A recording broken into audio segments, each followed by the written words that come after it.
Olá, pessoal. Luciana Luz por aqui, voltando com a leitura do nosso livro O Poder do Agora, depois de um tempo que eu estou sumida daqui. É até interessante, porque eu estou até num outro cenário, estou num outro quarto hoje, porque lá onde eu montei o meu cenário, que eu estava gravando com vocês, é o quarto da frente, e começou uma obra aqui na região que está tendo muito barulho, e por causa disso eu já estou há semanas sem gravar. Mas lança o seu pão às águas. Essa foi a mensagem que tem vindo para mim da minha centelha muito forte esses dias. Então eu pensei, como eu posso continuar o meu trabalho, continuar as gravações, porque tem pessoas que estão me entrando em contato, Lu, continua, estava muito bom o livro. E aí eu falei, quer saber? Vou mudar de cenário, vou para outro cômodo e vou fazer mesmo assim. Aqui acaba sendo muito quente, mas enfim. Bora lá com calor mesmo. Para quem não me conhece, eu sou Luciana Luz, sejam bem-vindos a este canal A Portadora da Luz.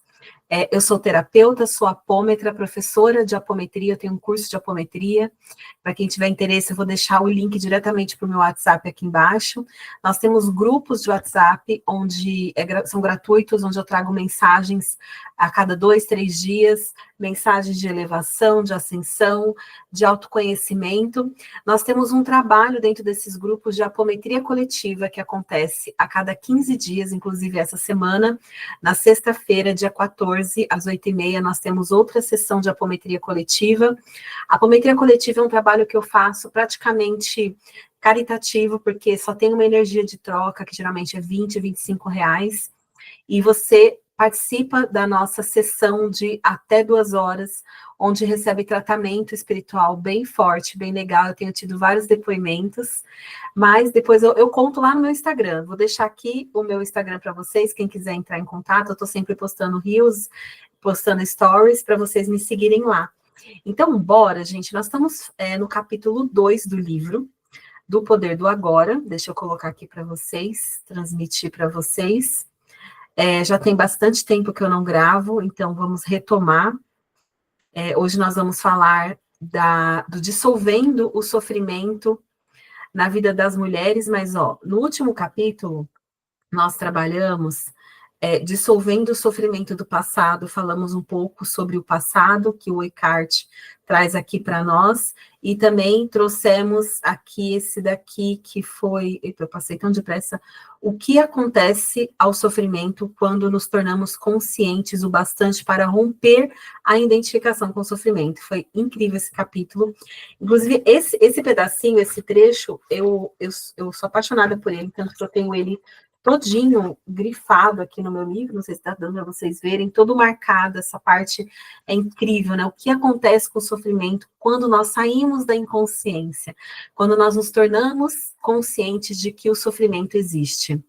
Eu vou ampliar aqui para vocês a tela, deixa eu tirar essa parte para ficar mais legível, né? Porque está bem pequenininho. Espero que tenha ficado bom agora. Então, como que eu me livro do sofrimento, da dor? Me tornando consciente de que esse sofrimento e essa dor existem. O Eckhart tem um trechinho aqui do livro que ele fala sobre o sofrimento conectado às mulheres. Eu vou ler aqui com vocês. Em inúmeras mulheres, o sofrimento manifesta-se em particular no período anterior ao fluxo menstrual. Mais adiante eu vou comentar as razões pelas quais isso acontece. No momento, o importante é que você seja capaz de estar alerta e presente quando o sofrimento aparecer e de observar o sentimento em vez de se deixar dominar por ele. Essas atitudes proporcionam uma oportunidade para as mais poderosas das práticas espirituais e tornam possível uma rápida transformação do passado. Depois ele vai abordar mais sobre esse trecho. Se eu me lembrasse onde eu já ia direto para a gente já trazer esse assunto sobre as mulheres, mas mais para frente ele vai trazer a questão da TPM, e isso é um problema muito grave para muitas mulheres. A identificação do ego com o sofrimento. O processo que acabei de descrever é extremamente poderoso, embora simples. Poderia ser ensinado a uma criança, e tenho a esperança de que um dia será uma das primeiras coisas a serem aprendidas na escola. Uma vez entendido o princípio básico do que significa estar presente, observando o que acontece dentro de nós, e entendemos isso quando passamos pela experiência, né? Teremos à nossa disposição a mais poderosa ferramenta de transformação. Pessoal, quando ele coloca aqui, né, e entendemos isso quando passamos pela experiência, o Eckhart está nos chamando para estarmos presentes, não só lermos sobre o poder do agora, o poder da presença, não só escutarmos sobre isso, mas para estarmos presentes com isso, sabe? Isso que é o mais importante. Pratique a presença no seu dia a dia. Eu pratico a presença o tempo todo. Para mim é fácil estar presente aqui quando eu estou gravando um vídeo para vocês ou quando eu estou numa sessão atendendo alguém. Para mim é fácil porque eu tenho uma mente treinada para prestar atenção total naquilo que a pessoa está me falando. Tenho a mente treinada para prestar atenção total naquilo que eu estou lendo, para eu poder interpretar e explicar para vocês. Mas no meu dia a dia, como mãe, como esposa, como dona de casa, na minha profissão, eu também pratico a coisa da presença, sabe? De perceber o que está acontecendo por trás daquilo que se apresenta para mim. Sempre faça essa pergunta: por que isso está acontecendo na minha realidade? Eu vou dar um exemplo para vocês, porque um dos motivos para eu fazer esses vídeos é poder conversar com vocês sobre aquilo que nós estamos lendo. Porque existem inúmeras pessoas lendo livros aqui na internet. Esse livro tem várias pessoas lendo, mas a diferença é que nós estamos comentando o que está sendo trazido aqui. Eu deixei de gravar os vídeos por causa da questão do barulho. O barulho da rua que eu moro numa casa de vila, então as casas são muito próximas umas das outras, é uma rua de aposentados, então eles estão o tempo todo na rua conversando, um chamando o outro, é muito barulhenta a minha rua. E isso vai me desanimando, sabe? Eu vou perdendo a vontade de fazer por causa do barulho, ter que ficar toda hora regravando, fazendo de novo. Um dos motivos para eu estar aqui é que eu escolhi não trabalhar com edição de imagem. Eu não fico editando os vídeos, eu simplesmente faço e eu posto, porque eu não tenho tempo de editar. Essa não é minha profissão, ser uma criadora de conteúdo. Eu sou terapeuta. Então, eu gravo esses vídeos nos intervalos entre um cliente e outro. E é engraçado que eu começo a gravar, começa a me dar rinite, hein? Ainda não tenho clareza sobre isso. E aí, eu fui perdendo a vontade de gravar por causa disso. Mas aí, praticando a presença, porque eu pratico a presença, eu comecei a me perguntar o que pode estar por trás dessa perda de sentido, de vontade de gravar os vídeos, né? O que está por trás? Então, ficar presente, se fazer a pergunta, por que isso se apresenta? Por que o barulho da rua se apresenta e me atrapalha? Por que a construção dessa obra, que estava parada há anos, é uma obra do governo do estado de São Paulo, do Rodoanel, ampliação, extensão do Rodoanel, que passa aqui numa das serras, e o barulho resbala muito aqui no bairro. Então, por que isso, não é porque que a obra está acontecendo, mas porque isso me atrapalha, porque isso me incomoda. E eu comecei a ficar presente com isso, praticando a presença e prestando atenção, e eu percebi que, na verdade, isso estava dentro de mim. Havia um ruído, havia um barulho, havia um conflito interno dentro de mim, que estava gerando esse incômodo com o barulho externo. Porque nada é externo. Tudo a gente está projetando para fora da gente. Tudo a gente encontra a causa e o porquê olhando para dentro de nós. Uma cliente me contou essa semana, sexta-feira eu acho que eu fiz esse atendimento, ela falou assim: Lu, e eu comecei a trabalhar nesse emprego há pouco tempo e a colega já veio, já discutindo, gritando comigo.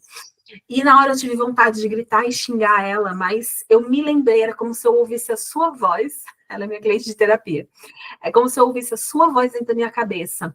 O interno cria o externo. Ela falou que era essa única frase que reverberava dentro da mente dela. E aí ela não quis discutir com a moça. Uma outra coisa que eu sempre falo para os meus pacientes, é uma coisa que eu tento praticar. Na verdade, eu tento não. Quem tenta nunca faz. Eu pratico. É um versículo bíblico, porque eu já falei para vocês que eu tenho uma formação cristã familiar, né? E eu aproveito muito disso. Hoje eu enxergo tudo isso com outros olhos. Eu pego o suprassumo de tudo que eu aprendi e trago para o meu coração, e aquilo que faz sentido eu pratico, aquilo que traz culpa eu descarto. Então tem um versículo que diz assim: a resposta branda desvia o furor, desvia a raiva. E eu passo isso para os meus pacientes. Sempre que alguém vem com uma energia de raiva para cima de você, querendo obrigar e discutir, dê uma resposta branda. Aí você desconcerta a pessoa e aquela energia da raiva perde o sentido, porque a raiva só vai fazer sentido se a outra pessoa também estiver com raiva, então ambas as energias vão ali entrar em conflito. E aí, na hora, ela disse que deu uma resposta, não lembro qual era a resposta, ela deu uma resposta que a pessoa não estava esperando. E aí, perdeu o sentido a discussão, ela virou as costas, deixou a pessoa falando sozinha. E aí, depois, ela teve um minuto no jardim, lá na empresa que ela trabalha, tem um jardim num dos andares, ela disse que foi lá, sentou no banquinho, e ela começou a se perguntar. Ela começou a fazer uma pergunta para si mesma, né?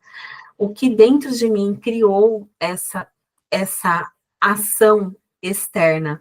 O que dentro de mim pode ter gerado isso? E aí, se fazendo essa pergunta, ela obteve a resposta. Havia um conflito interno dentro dela sobre aquele setor. Ela queria ter ido trabalhar num outro setor e ela foi designada para um outro, e havia um conflito interno que ela não queria trabalhar naquele setor. E aí ela lembrou de um outro conceito que eu trago e que o Eckhart também traz.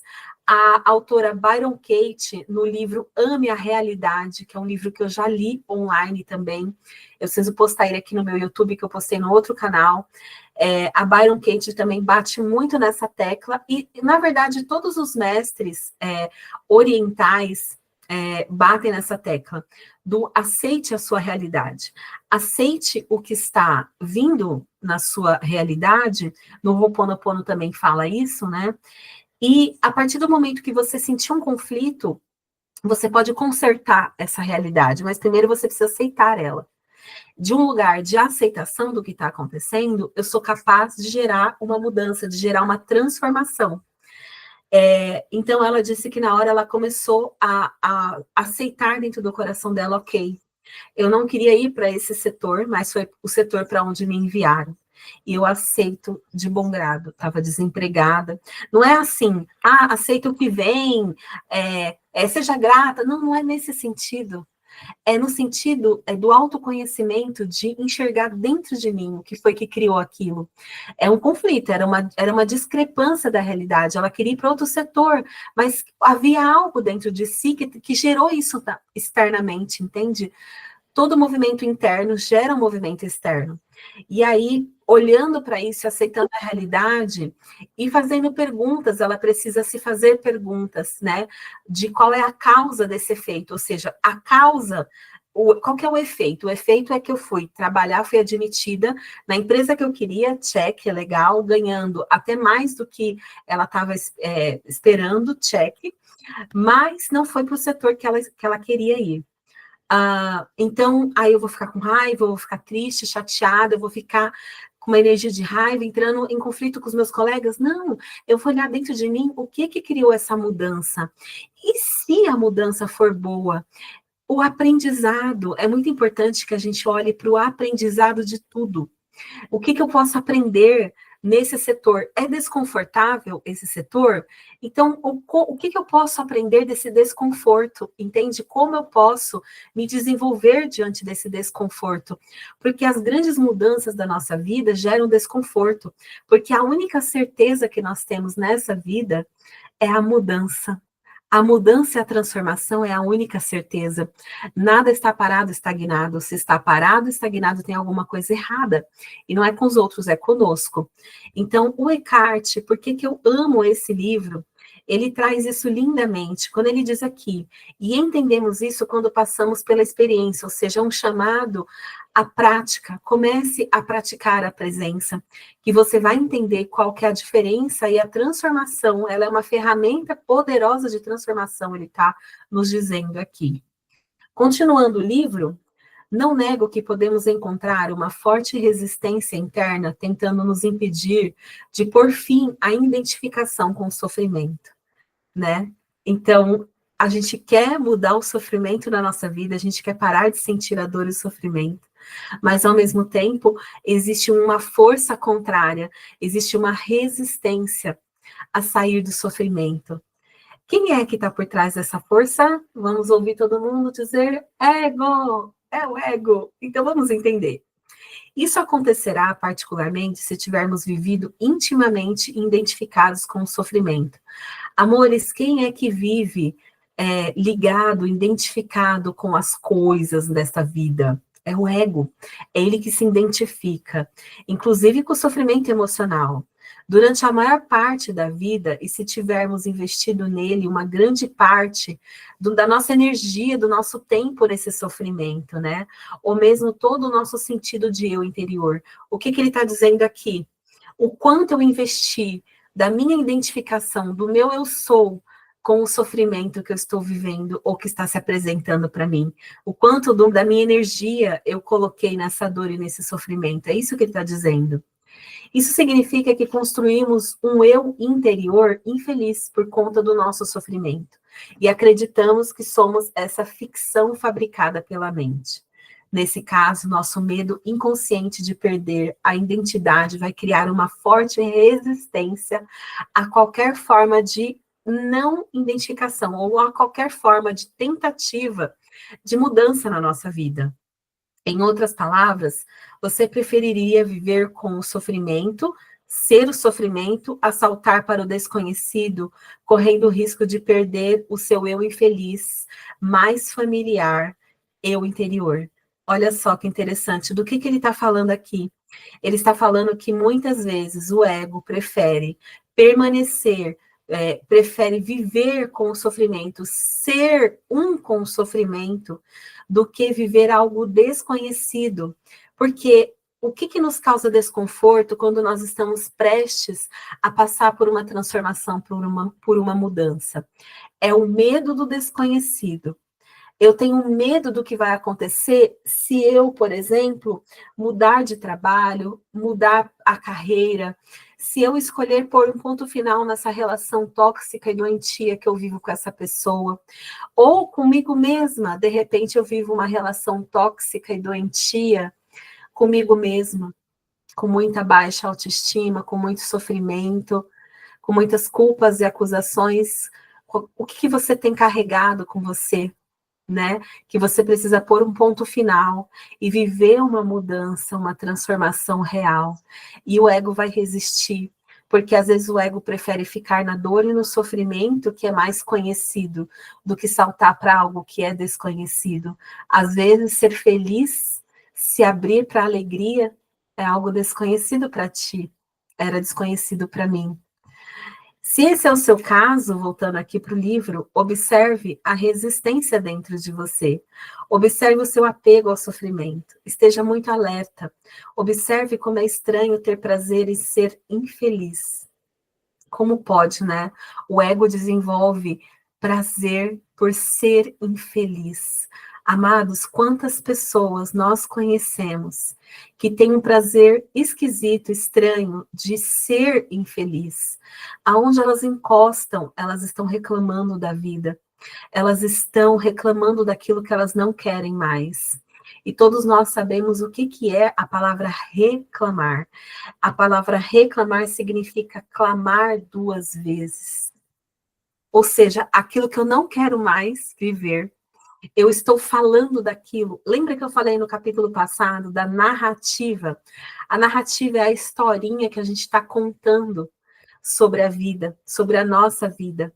Então, se você fica o tempo todo contando as suas mazelas, porque aquilo que você está enxergando na sua vida é dor e sofrimento, então você fica falando daquilo, o que acontece com a lei da atração? Que ela está o tempo todo funcionando. Ela está trazendo mais disso para ti, porque você está clamando e reclamando por aquilo, percebe? Então, a mudança causal, ou seja, a mudança na causa, é eu parar de me identificar com essa historinha, com essa narrativa do eu sofredor, e eu começar a contar uma nova história. Então, a mudança é aqui, é na mente, é no ego, tá? E eu não estou dizendo que o ego é ruim, e nem o Eckhart está falando. O ego, ele precisa ser convertido. Converter no sentido de mudança de rota. Sabe assim? Converter a rota é nesse sentido.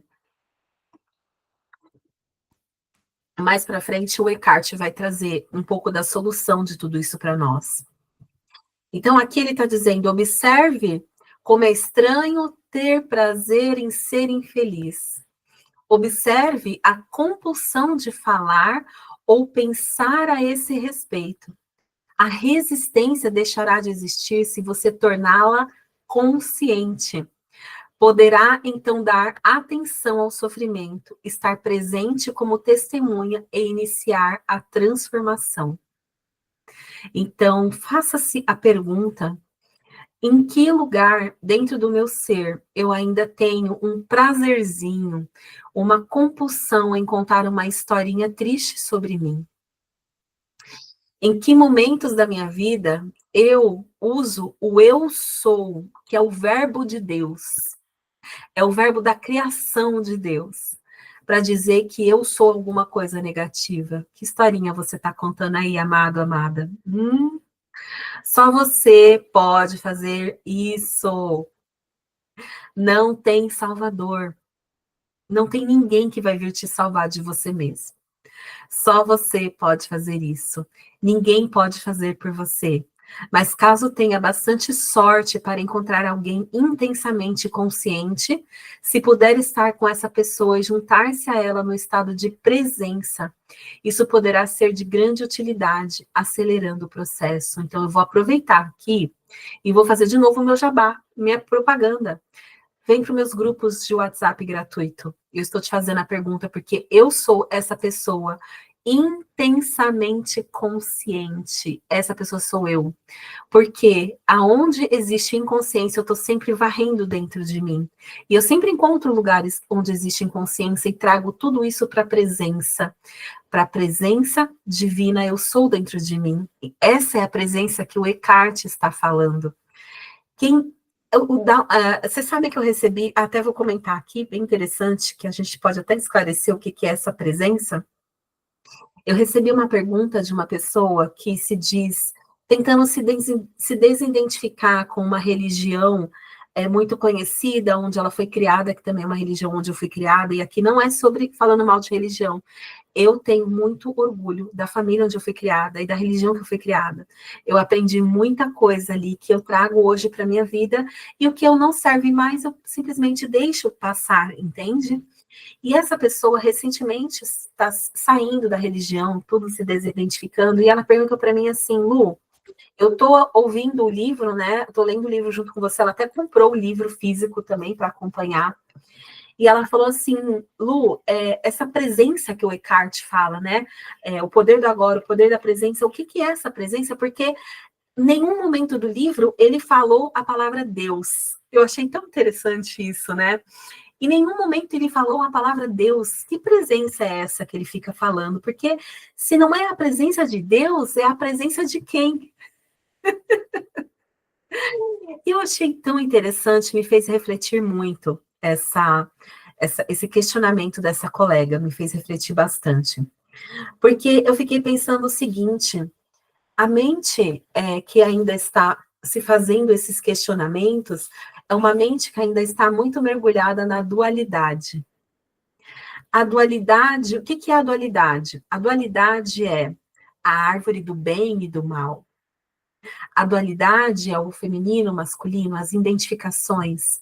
A dualidade é o certo e errado, bom e mal. É aquela pessoa que fica o tempo todo julgando e classificando tudo que aparece, tudo que acontece com ela, se é bom ou ruim. É de Deus ou é do diabo? Leva para o céu ou leva para o inferno?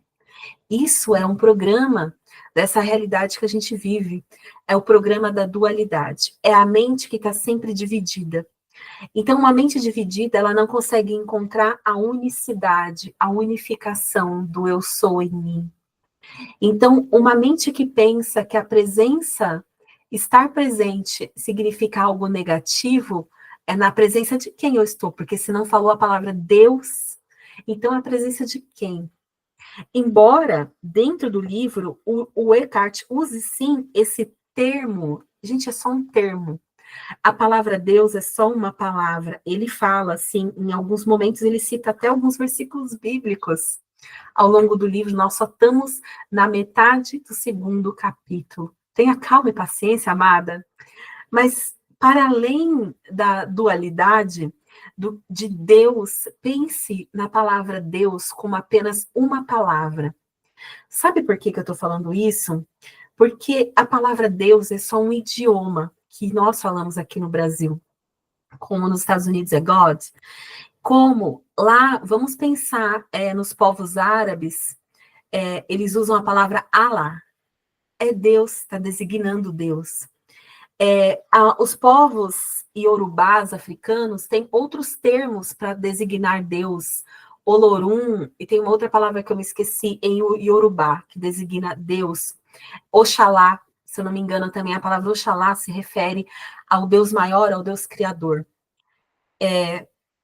Entende que a palavra para designar a fonte criadora de todas as coisas, a fonte da graça e do amor inesgotável, é uma palavra muito pequena, ilimitada, que leva a gente para uns arquétipos, entende? Estranhos. Deus é o eu sou em mim, em você, é a presença, é o fôlego que foi soprado, é o Espírito Santo de Deus em nós, entende? Então, tente expandir a sua mente para além daquilo que você já ouviu falar. Tente expandir a sua mente para além daquilo que você acredita como sendo Deus e religião, entende? O convite do Eckhart é um convite para a presença. A presença de quem? A presença divina em nós, entende? É isso que ele está convidando aqui a gente a fazer essa conexão com a presença. Então, bora voltar aqui para o nosso livro. É muito bom ter feito esse adendo.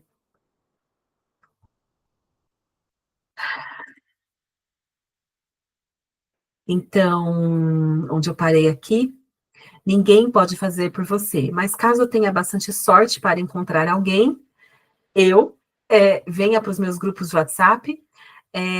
Se isso acontecer, a sua própria luz logo brilhará mais forte. Isso que, se você se juntar a alguém em estado de presença, acelera o seu processo de sair da inconsciência para a consciência, para a supraconsciência.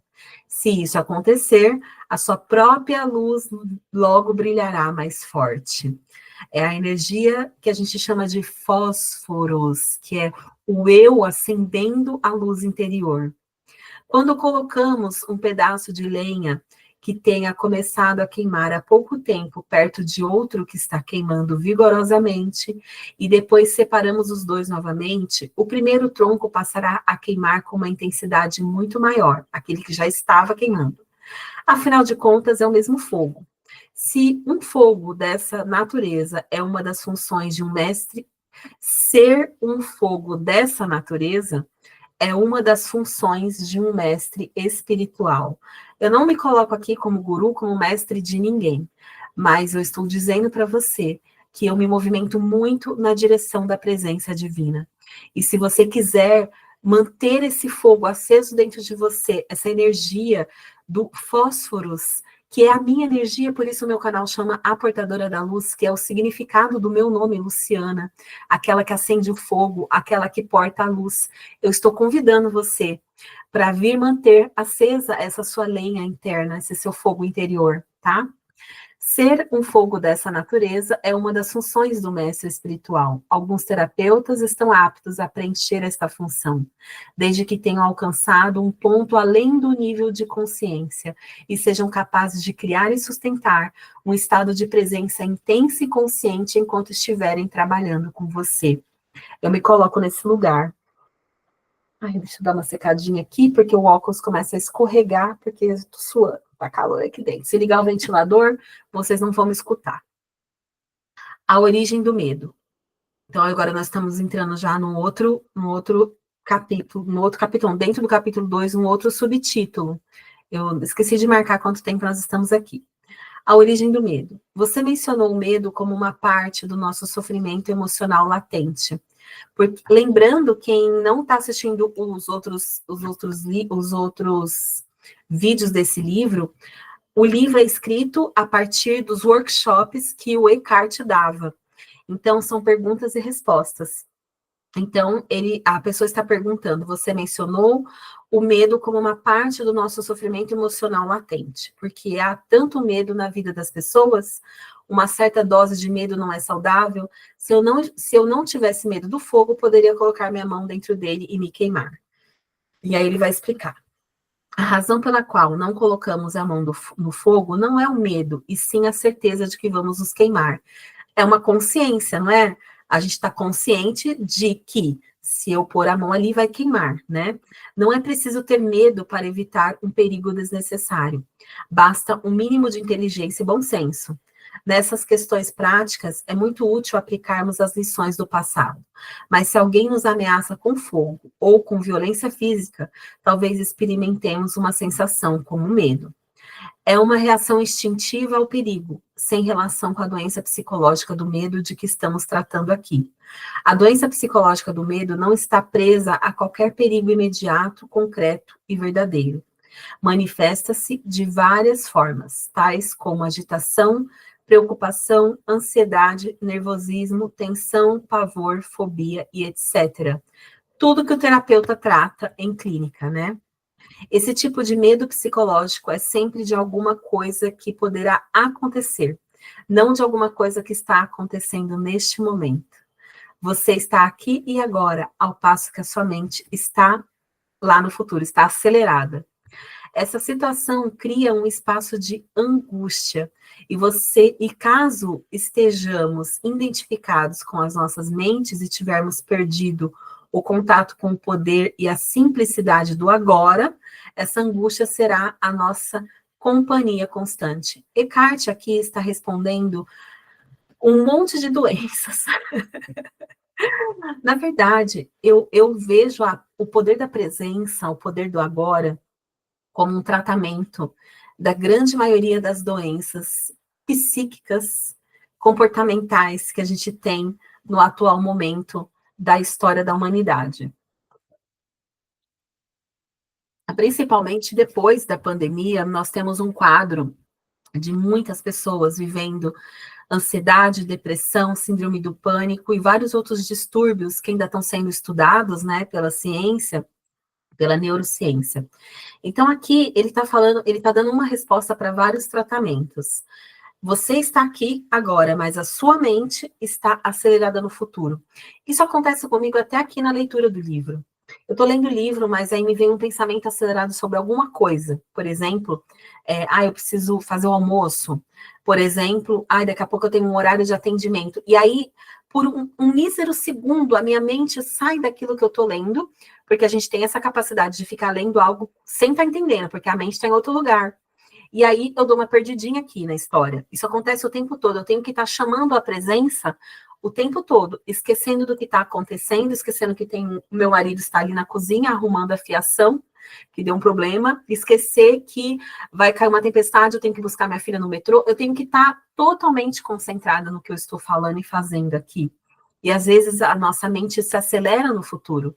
A minha filha vai sair do trabalho às 5 da tarde, agora são 15. Entende? Então, a nossa mente vai para um futuro e começa a projetar o pior cenário possível, que é uma grande tempestade em São Paulo e as estações de metrô submersas, porque aconteceu uma única vez, porém, a mente traz o tempo todo aquela tragédia, entende? A mente precisa ser controlada, esse é o ego descontrolado. Eu estou contando de uma experiência minha aqui para vocês, né? Então, a gente acaba vivendo angústia, né? Abrindo espaço para angústia, criando angústia no nosso coração de algo que não aconteceu. Tem até uma frase que, se eu me lembrasse quem foi que falou, eu gosto de citar as frases e dizer quem foi, mas agora me fugiu, que fala assim: eu vivi muitas dores e sofrimento na minha vida, a maioria deles nunca aconteceu. É interessante isso, né? Isso fala muito, né? Agora vamos para frente. Agora, essa angústia será a nossa companhia constante. Podemos sempre lidar com uma situação no momento em que ela se apresenta. No momento que ela se apresenta. Eu só posso lidar com aquilo que está aqui e agora na minha realidade. Eu não posso tomar atitudes concretas com algo que está acontecendo somente na minha mente acelerada. Entende? Porque não é real ainda. E pode ser real, porque se eu estou criando aquilo, vai acabar sendo, entende? Porque nós criamos, nós projetamos a nossa realidade. Mas não podemos lidar com algo que é apenas uma projeção mental. Não podemos lidar com o futuro. Além do mais, enquanto estivermos identificados com a mente, o ego regerá nossas vidas, como mencionei anteriormente. Por conta da sua natureza ilusória, E apesar dos elaborados mecanismos de defesa, o ego é muito vulnerável e inseguro e vê a si mesmo sob constante ameaça. Esse é o caso aqui. Mesmo que o ego seja muito confiante em sua forma externa. Agora, lembre-se de que uma emoção é a reação do corpo à mente. Voltando um pouquinho, né? Ele falou aqui, ó, ainda que o ego seja muito confiante em sua forma externa. Então, assim, a gente precisa pensar que existem pessoas que são extremamente inseguras com quem são, com a sua aparência física, com a sua. Elas questionam sua inteligência, sua intelectualidade, seu poder de compreensão, de ação no mundo, pessoas que se sentem estagnadas, que se sentem muito paradas, que sentem que os caminhos estão fechados da sua vida, mas nós também temos pessoas que se sentem confiantes em sua forma externa. Mas mesmo essas que são confiantes, têm boa estima, elas também sofrem a antecipação da mente. A antecipação da mente, ou seja, a ansiedade, o pensamento acelerado, é um mal que atinge todos os seres, né? Então, a prática da presença é para todos, né? Agora, lembre-se de que uma emoção é a reação do corpo à mente. Então, olha que legal, ele está dando a definição do que é uma emoção. É a reação do corpo à mente. Então, aquilo que a minha mente está criando como uma projeção, o meu corpo começa a reagir. Que mensagem o corpo está recebendo permanentemente do ego, o falso eu interior construído pela mente? Perigo, estou sob ameaça. E qual é a emoção gerada por essa mensagem permanente? Medo, é claro. Muito bom essa definição, né? Então, se a gente juntar essa passagem aqui do Eckhart com a neurociência, os estudos que a neurociência tem avançado bastante, eu estudo bastante isso, nós podemos dizer que se eu vivo.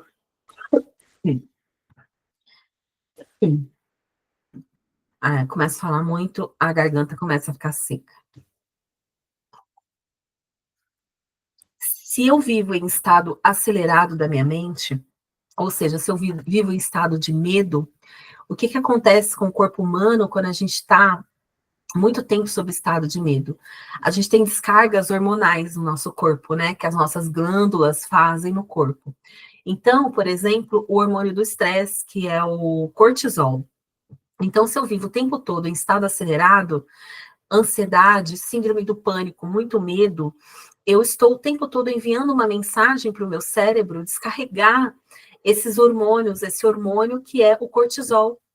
E outros hormônios que são prejudiciais para o nosso corpo, como, por exemplo, os radicais livres, que são um processo que acontece com as células da nossa pele. Os radicais livres são responsáveis pelo envelhecimento da nossa pele. Isso que está falando é a Luciana, esteticista, trabalhei 15 anos como esteticista, acho que 15 anos, e os radicais livres é tudo que a gente tenta combater, diminuir eles no nosso corpo para que a nossa pele não envelheça. Até mesmo meditar já é comprovado que diminui a incidência dos radicais livres. As pessoas que meditam, que buscam a presença, elas têm menos a aparência, né, envelhecida, né? Olha só que interessante. Então, o medo parece ter várias causas. Tememos perder, falhar, nos machucar, mas em última análise, todos os medos se resumem em um só: o medo que o ego tem da morte e da destruição. Para o ego, a morte está bem ali na esquina, no estado de identificação com a mente. O medo da morte afeta cada aspecto da nossa vida. Por exemplo, mesmo uma coisa aparentemente trivial ou normal, como a necessidade de estar certo em algum argumento e demonstrar a outra pessoa que ela está errada, defendendo a posição mental com a qual nos identificamos, acontece por causa do medo da morte. Se estivermos identificados com uma atitude mental e descobrirmos que estamos errados, nosso sentido de eu interior baseado na mente corre um sério risco de destruição. Portanto, assim como o ego, você não pode errar. Errar é morrer. Muitas guerras foram travadas por causa disso e inúmeros relacionamentos foram destruídos. Vocês já leram o livro Como Fazer Amigos e Influenciar Pessoas, do Dale Carnegie. Eu tenho esse livro aqui, acho que está lá na sala, que eu voltei a ler ele novamente. O Dale fala, como ele coloca como um dos 5, se eu não me engano, são 5 princípios principais das relações interpessoais. Ele coloca como não tentar provar que o outro está errado de um diálogo, numa conversa. Não tente provar o seu ponto de vista, provar que você está certo e a outra pessoa errada. Por quê? Porque é justamente isso que o Eckhart está falando aqui. Eu ter o meu ponto de vista negado por outra pessoa, e isso ser provado que ele está errado, me dá uma sensação de morte. Por quê? Porque a partir do momento que o meu ponto de vista está errado e outra pessoa prova isso, eu vou ser obrigada a mudar. Entende? Mudança é morte, porque mudança é uma mudança de ciclo.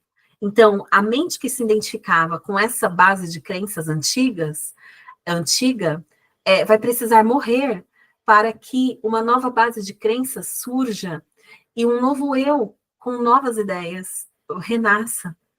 É aquela energia da fênix, sabe? De morrer e renascer. É nesse sentido que ele está falando. Leiam o livro do Dale Carnegie, Como Fazer Amigos e Influenciar Pessoas. Ele não fala de manipulação da mente das pessoas, é influenciar pessoas para algo bom, sabe? Algo que puxa as pessoas para cima, nesse sentido. Já a segunda vez que eu leio esse livro, ele é maravilhoso. Uma vez que não estejamos mais identificados com a mente, não faz a menor diferença para o nosso eu interior estarmos certos ou errados. Assim, a necessidade compulsiva e profundamente inconsciente de ter sempre razão, o que é uma forma de violência, vai desaparecer. Gente, não é maravilhoso soltar a necessidade de ter sempre razão? Essa foi uma das coisas que eu soltei o ano passado. A necessidade de ter que convencer a outra pessoa de que eu estou certa, ou de que tal coisa, tal atitude, tal pensamento é o certo. É maravilhoso poder soltar e poder permitir que a pessoa pense como ela escolhe pensar, porque aquele pensamento que ela pensa pode ser que esteja sendo benéfico para ela, embora para mim não seja, entende? Então, é muito bom você soltar. E ele fala aqui que a necessidade compulsiva de ter sempre razão é uma forma de violência. Olha só como isso é sério. A gente aprende sobre isso no curso de comunicação não violenta. Quando eu fiz o curso e li os livros, você entende que você querer ficar o tempo todo provando o seu ponto de vista, você gasta muito da sua energia tentando convencer o outro. E é bem mais econômico você simplesmente soltar e estar em permissão de que a outra pessoa pense da forma que ele melhor lhe aprouver, entende? Você poderá declarar do modo calmo e firme como se sente ou que pensa a respeito de algum assunto, mas sem agressividade ou qualquer sentido de defesa. Sentido de defesa é a nossa reatividade, não é? Quando nós nos tornamos reativos, então nós entramos no estado de defender um ponto de vista, defender algo. E isso é muito ruim e muito desgastante energeticamente. O sentido do eu interior passa a se originar de um lugar profundo e verdadeiro dentro de você, e não mais da sua mente. Tenha cuidado com qualquer tipo de defesa dentro de você. Está se defendendo de quê? De uma identidade ilusória, de uma imagem em sua mente, de uma entidade fictícia? Ele está partindo do pressuposto que o ego é uma identidade fictícia. Ele não existe, ele foi criado para você poder se defender, para você poder reagir. Então não tem necessidade de se defender e de reagir. Você está se defendendo do quê? Porque, em última análise, deixa eu voltar aqui para vocês, que eu já vou encerrar esse vídeo, espera só um pouquinho. Nós paramos ali, a gente volta dali na próxima aula. Em última análise, vamos trazer a unificação, o campo do todo. Em última análise, você sou eu e eu sou você. Em última análise, somos todos um único ser, uma única mente, apenas identificados com a separação, mas somos uma única mente. Então, se eu sou um com você, se estamos todos unidos na unificação, eu não tenho do que eu precisar defender, nem reagir, nem me defender. né? Em última análise. Faz sentido para você? Se faz sentido para você, escreve aqui embaixo nos comentários para eu saber se você está gostando. Muitas pessoas me chamam no WhatsApp, lá nos grupos, e dizem que estão gostando muito da leitura do livro. Mas comenta aqui também no YouTube, porque quando você comenta aqui no YouTube, o YouTube entende, o algoritmo entende que esse conteúdo está sendo relevante para você. E ele passa a recomendar esse vídeo para outras pessoas. E você também pode mostrar para o algoritmo que você está gostando, curtindo esse vídeo e compartilhando, enviando ele para alguém que você gostaria que começasse a praticar o poder do agora, o poder da presença. Eu espero que tenha sido de contribuição para ti esse pedacinho da nossa leitura. Nós vamos continuar no próximo vídeo. Namastê, gratidão.